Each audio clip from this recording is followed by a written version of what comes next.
శ్రీ పొట్టి శ్రీరాములు నెల్లూరు జిల్లా కావలి నియోజకవర్గంలోని బోగోలు మండలం జువ్వలదిన్నె గ్రామంలోని ఫిషింగ్ హార్బర్ నందు ఆంధ్రప్రదేశ్ రాష్ట్ర మాజీ ముఖ్యమంత్రి వర్యులు వైఎస్ఆర్సీపీ పార్టీ అధినేత వైఎస్ జగన్మోహన్ రెడ్డి నేడు పర్యటించారు.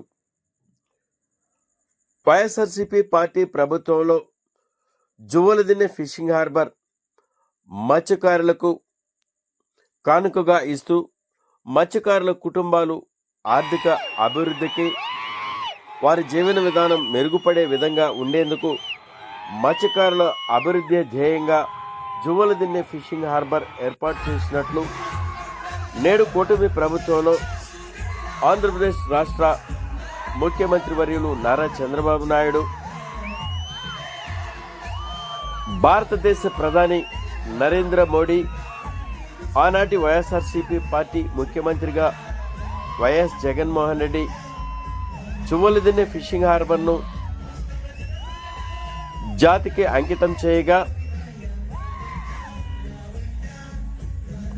ఆంధ్రప్రదేశ్ రాష్ట్ర ముఖ్యమంత్రిగా తాను, భారతదేశ ప్రధానిగా నరేంద్ర మోడీ జాతికి అంకితం చేసిన జువ్వలదిన్నె ఫిషింగ్ హార్బర్ను ఎందుకు మత్స్యకారులకు అంకితం చేయలేదని ప్రశ్నిస్తూ మత్స్యకారులకు మత్స్య సంపదతో పాటు కానుకగా ఇచ్చిన జువ్వలదిన్నె ఫిషింగ్ హార్బర్ను నేడు సాగర్ డిఫెన్స్ కంపెనీ ప్రైవేటుకు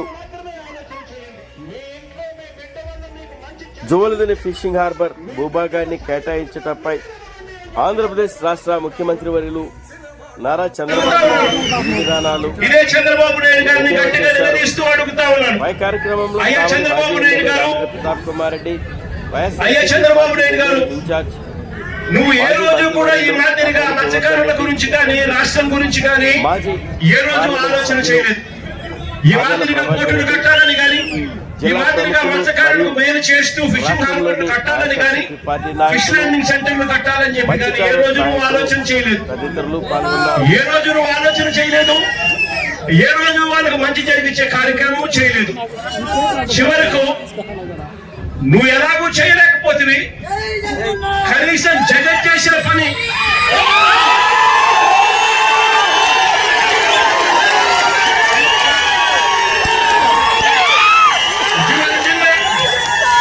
మరి ఇక్కడే కనిపిస్తా ఉంది.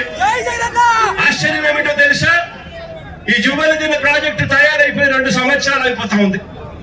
ఈ 2 సంవత్సరాలలో నేను మార్చి 12వ తారీఖున 2024లో జాతికి అంకితం చేస్తే, ప్రధానమంత్రి మోడీ గారు ఇదే ప్రాజెక్టును మళ్ళీ ఆగస్టులో 2024లోనే జాతికి అంకితం చేశారు. నేను అడుగుతా ఉన్నా, మరి జాతికి అంకితం చేసి దాదాపుగా 2 సంవత్సరాలు దాటుతా ఉంది. ప్రధానమంత్రి గారు కూడా జాతికి అంకితం చేసి దాదాపుగా 1-2 సంవత్సరం పైగానే దాటుతా ఉంది. మరి ఎందుకు ఈ ఫిషింగ్ హార్బర్ ను మత్స్యకారులకు ఎందుకు హ్యాండ్ ఓవర్ చేయలేదు చంద్రబాబు నాయుడు గారు?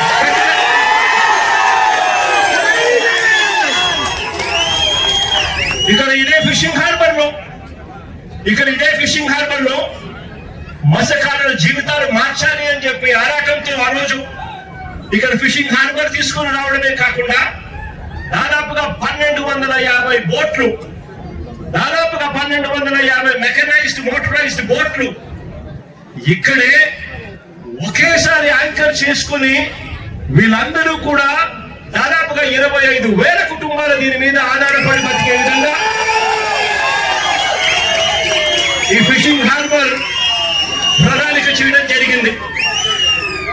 ఇదే ఫిషింగ్ హార్బర్ లోనే ఇక్కడే కోల్డ్ స్టోరేజ్ ప్లాంట్లు, drying platforms, chill rooms, ice manufacturing plants, ఇవే కాకుండా బోట్ రిపేర్ వర్క్ షాపులు, నెట్ మెండింగ్ మెషిన్లు, ఇవన్నీ కూడా సదుపాయాలన్నీ కూడా ఇక్కడే ఇదే జువ్వలదిన్నె ఇదే ఫిషింగ్ హార్బర్ లోనే ఇవన్నీ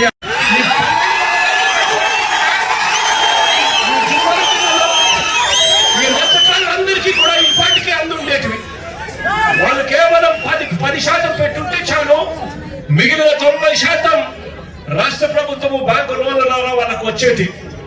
ఒక్కొక్క బోటుకు 12 మంది ఓనర్లు అయి ఉండేవాళ్ళు. అంటే 1250 బోట్లకు దాదాపుగా 20,000 మంది దగ్గర మత్స్యకారులు ఓనర్లుగా మెకనైజ్డ్ వైఎస్ఆర్సీపీ ప్రభుత్వం వచ్చి ఉండింటే ఇప్పటికే ఈ కోల్డ్ స్టోరేజ్లన్నీ కూడా ఏదైతే మూతపడి ఉన్నాయో ఇవన్నీ కూడా నడిచేటివి, ఐస్ బ్రేకింగ్ ప్లాంట్స్ నడిచేటివి, చిల్ రూమ్స్ నడిచేటివి, బోట్ల రిపేర్ల కోసం కేటాయించిన బోట్ రిపేర్ షెడ్లు పనిచేస్తా ఉండేటివి, నెట్ల కోసం అని చెప్పి నెట్ మెండింగ్ మిషన్లు ఏదైతే ఉన్నాయో అవన్నీ కూడా ఆపరేషన్ లో ఉండి ఈ ప్రాంతం అంతా కూడా మత్స్యకారులు చిక్కటి చిరునవ్వుల మధ్య ఆనందం కేతనాల మధ్య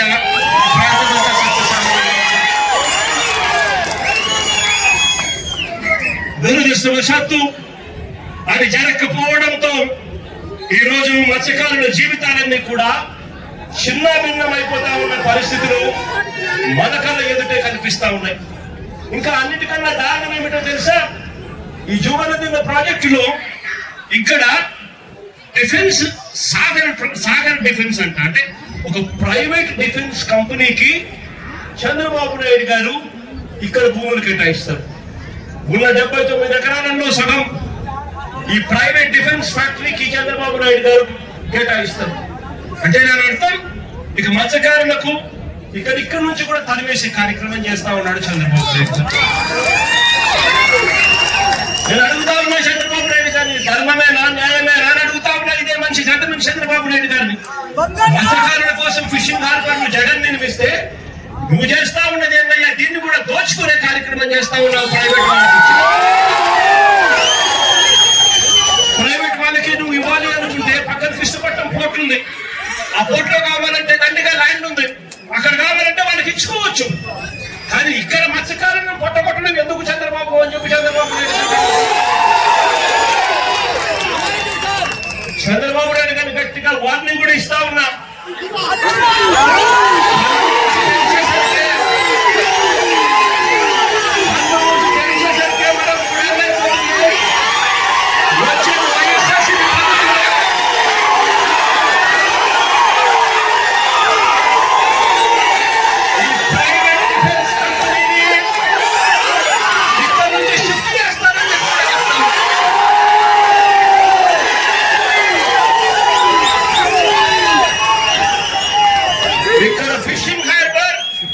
ఇక్కడే కాదు, రాష్ట్రంలో కడతా ఉన్న 10 ఫిషింగ్ హార్బర్లు అన్ని కూడా మత్స్యకారుల సొత్తు.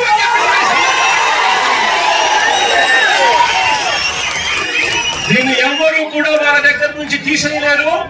చంద్రబాబు కాదు కదా, వాళ్ళ తాత కూడా తీసేయలేరు.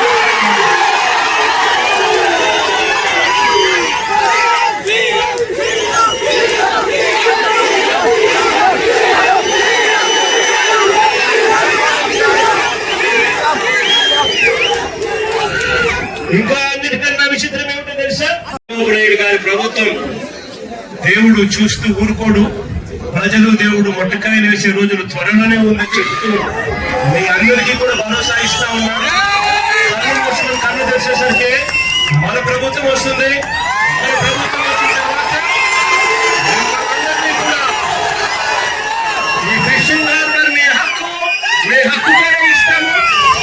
అంతేకాదు, ఈ ఫిషింగ్ హార్బర్ల పరిధిలో ఉన్న ప్రతి మత్స్యకార కుటుంబానికి కూడా చెప్తా ఉన్నాడు, ఆ పరిధిలో ఉన్న ప్రతి కుటుంబానికి కూడా మంచి జరిగించే విధంగా వాళ్ళందరినీ కూడా గ్రూప్స్ కింద ఫామ్ చేసి ఒక్కొక్క బోటుకు 10 మందిని 12 మందిని ఒక్కొక్క బోటుకు యజమానుల కింద చేస్తూ వాళ్ళందరినీ కూడా ఇంతకు ముందుగా చెప్పినట్టుగా 10% వాళ్ళు కడితే చాలు, 90% రాష్ట్ర ప్రభుత్వం లోన్ల కిందను గ్రాంట్ల కిందను ఇస్తూ వాళ్ళందరినీ ఓనందగా చేసి ఖచ్చితంగా చెప్తాను. పాలెం మత్స్యకారులు కొంతమంది పట్టపు కార్పొరేషన్ కావాలని అడుగుతా ఉన్నారు. 56 కార్పొరేషన్లు పేదల కోసం మన ప్రభుత్వ హయాంలో అడిగిన వాళ్ళకి ఎవరికి కూడా కాదనుకోకుండా కార్పొరేషన్ ఇచ్చాం. నా దృష్టికి వచ్చిన ఈ పట్టణ కార్పొరేషన్ కూడా అధికారంలోకి వచ్చిన 3 నెలల్లోనే పూర్తి చేసి అది కూడా మీకు